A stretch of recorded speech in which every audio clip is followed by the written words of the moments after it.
Somebody once said, youth is the gift of nature, but age is a work of art. Join me as I help you paint a beautiful picture. Welcome to Bill Monty's Guide to Getting Older. Hello, my friends, and welcome to Bill Monty's Guide to Getting Older, episode 13. Hope that's not bad luck. I actually considered doing like hotels and skipping 13 and going right to 14. But let's just throw caution to the wind, shall we?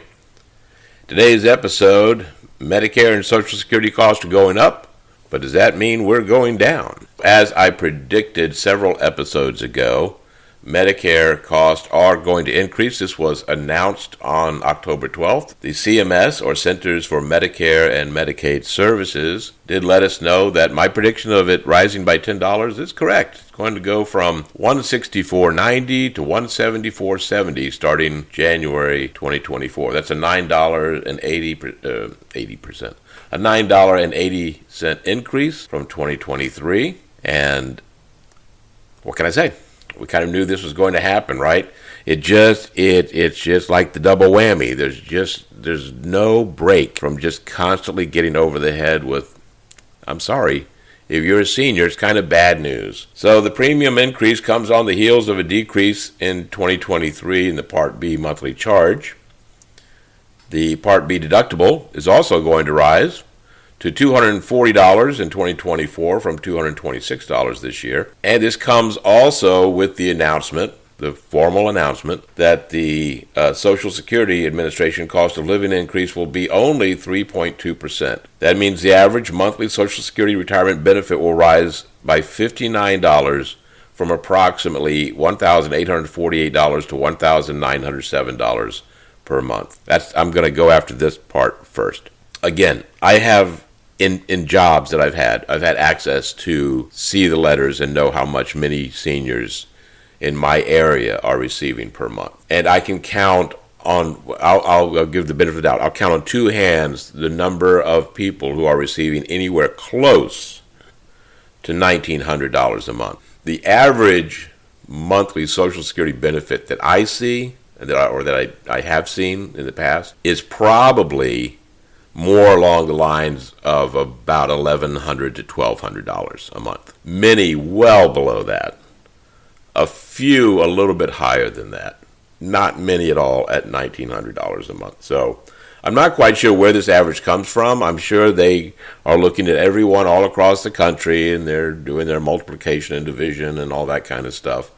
But I can tell you that the average person, at least low-income seniors, are not receiving anything close to that at all. The CMS also announced that premiums for those Medicare enrollees who pay higher monthly charges because of their income will also increase.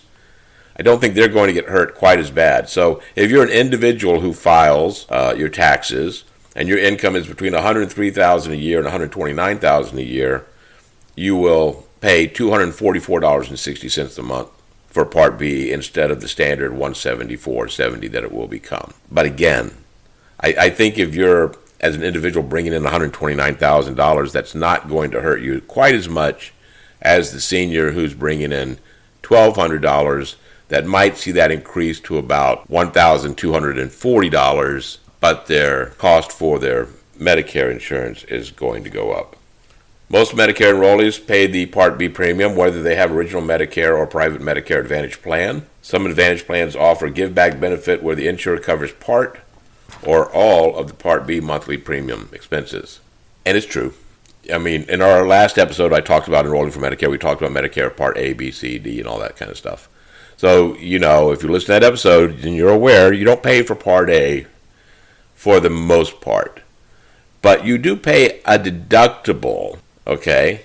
And that deductible for Part A in hospital stays is going to increase to $1,632 per stay. That's an increase of $32 from 2023. So you can just see that it's just endless. And you have to wonder if the people in Congress, again, I know I've said this before, so I'm repeating myself, forgive me. Do they understand the impact that this all has? And do they understand that the way that they figure cost of living increases for Social Security is flawed? It is not reflective of how people are being affected by inflation. And they need to do something about it. Of course, I'm talking about a Congress that right now cannot even elect a new Speaker of the House.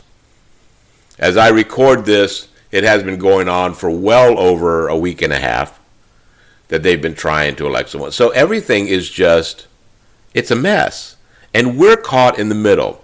And I remind you that as this mess is going on, we are coming very quickly towards another government shutdown debate. So who becomes Speaker of the House is really important, because will they, like Kevin McCarthy, and I'm no fan of McCarthy, will they realize the importance of compromise, or will they elect someone who's radical enough to say we'll shut down the government until we get what we want, like children? Medicare is going up. So if you're receiving, let's even give the benefit of the doubt, that, what did they say, the $52 that they believe that most people will get as an average increase for Social Security, well, knock $10 off of that, so that's $42. If you're going to get what I believe is the realistic number, probably a $40 increase, knock it down to $30 for your Social Security benefit after you pay your Medicare cost. If you're buying eggs and grocery shopping and everything else right now, you know everything else, nothing else is coming down. Nothing. Gas in the area where I am in South Florida right now, I just paid $3.09 for it, but it just a couple of weeks ago I was paying, I think, $3.73. And certainly the situation in the Middle East right now could affect gas prices as we're going. So anyway, information I just read, I want to give proper cred. It is from an article written by Dina Bunis, I hope I'm saying that correctly, who writes for the AARP Bulletin. That's where some of the information came from in that, some from my own research. You know, I want to read some of the comments that came along with the article. And I'm not going to identify them by name. But this is what people besides Bill Monty are saying about all of this, right? One person wrote, "We got screwed on this deal. 3.2% increase yearly, and half of this increase will go to cover never-ending cost to be fully covered." Someone else writes, just what I said, "How does anyone get close to $1,900 a month? This is a joke. I'm a widow, I have to work, and after a heart attack at 66, I have to do this to survive since Part B increase and deductible increases means I can't pay the bills. Medicare is a joke, but it's not a funny joke." Someone else wrote, "Why give a cost of living increase only to give it back with an increase in Medicare? We are already having a hard time making ends meet." One more thing I want to mention, too, about the people who are going to be affected by this only 3.2% increase. If you are receiving SNAP benefits, what used to be called food stamps, now they call it SNAP, every time there's an increase in your benefit, there's a decrease in your SNAP benefits. So people last year who got it was over an 8% increase in Social Security, who were receiving SNAP benefits in the state of Florida anyway, saw their SNAP benefit decrease by 25 to 50% in some cases. Someone explain that to me. How getting an 8% increase in your monthly Social Security check equates to getting a 25% decrease in your SNAP benefit. But that's another way that low-income seniors are going to be hurt by all of this. Another person wrote, "This increase is outrageous. Not all Medicare recipients receive benefits over $1,900 a month. Some recipients receive a lot less. This increase affects the budget people are trying to live on. I'm newly receiving Social Security. The premiums don't leave much to cover anything, and I definitely do not get $1,900 worth." It's just a lot going on. There's a lot to cover in all of this. And, you know, I just hope someone starts listening. And, you know, the only way we can make people listen is if we get on the phone, if we send the emails to the people in Congress who represent us and say, "Hey, you got to get better at this. You're not doing a very good job, and I'm not happy." All right? So that means we got to do our work, too. Can't just sit here and pontificate on my podcast, and you can't just listen to me do so. We have to get in touch with the people who can make these decisions, or else it's all going to go to hell in a handbasket. And the handbasket's already made, and we're all just stepping into it. Literally, we're stepping into it. I want to tell you also, give me just a minute here to shuffle my notes around, which you can probably hear. We got some changes that are coming up with the show. I want to take a moment to say thank you for your support over these past few months. You know, when I first opted into doing a podcast, I did it because I was in a position to have access to information that could help seniors. And I thought there was really not a way that it was easy to find for a lot of people. So that's why I started the podcast. That was the whole point of this. I also wanted to kind of get back into, my previous field. I come from the entertainment industry. It was on radio for a short time, but on radio and stage and all that sort of stuff. And I wanted to get back into doing something creative like that. I want to thank you for your support over these past few months. There are a lot of people who, when I first talked about doing a podcast, thought I would never make it past episode 2 or 3. And here we are at episode 13. And this is an interesting way to reach people, to get your message out. Because, really most of you who listen, I don't know, I'll never meet, I'll never hear from. Unlike radio, you can't call in, you can't get a live response to what's being said. And so I really appreciate you for inviting me into your life, and hopefully the information I've shared has made an impact or at least a difference for you or someone that you know. With that said, 2024, I will be launching a new podcast that will explore the stories and legends that make up the South Florida region.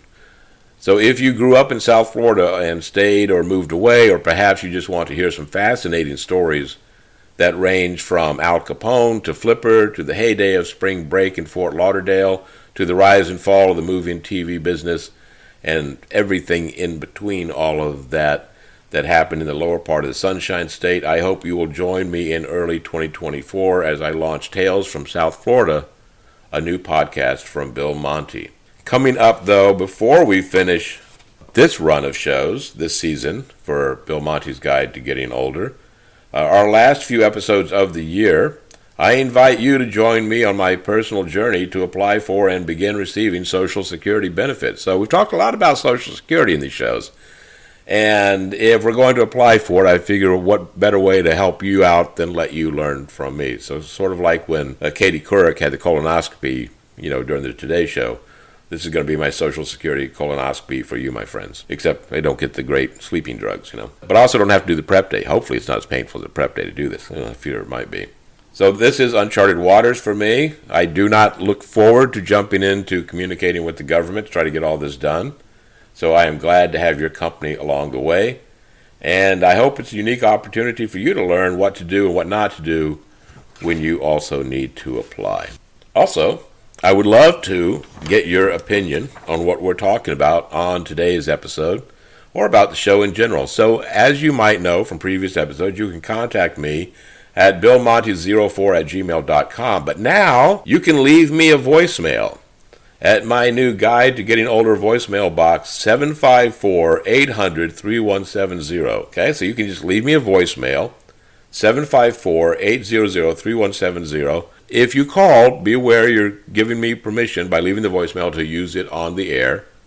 I will not use your name if you don't want me to. You just need to put that into the voicemail. You want to remain anonymous. And there is no compensation outside of becoming a star on a podcast. But maybe I can find some way to send you a little gift.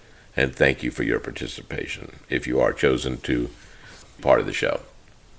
In the meantime, though, we've still got a lot of tales to share about getting older, starting with my Social Security Journey Part 1. And that begins the next time that we get together on Bill Monty's Guide to Getting Older. So remember, always be kind to yourself and those you meet every day. And we will see you, where? On the flip side.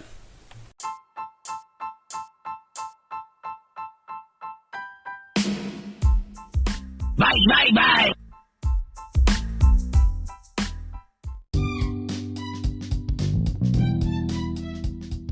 Hello friends, Bill Monty here, and I'm inviting you to join me with our new show coming in 2024, Tales from South Florida. Whether you grew up in South Florida, you're still living in South Florida, or you think about South Florida, there's a lot of stories that you need to know about. From Al Capone to Meyer Lansky, from the haunted theaters of Fort Lauderdale to the Hollywood Sportatorium, from the Fort Lauderdale Strip to stripping down at the nude beaches, we've got it all for you coming in 2024. Tales from South Florida with Bill Monty. We will see you on the flip side.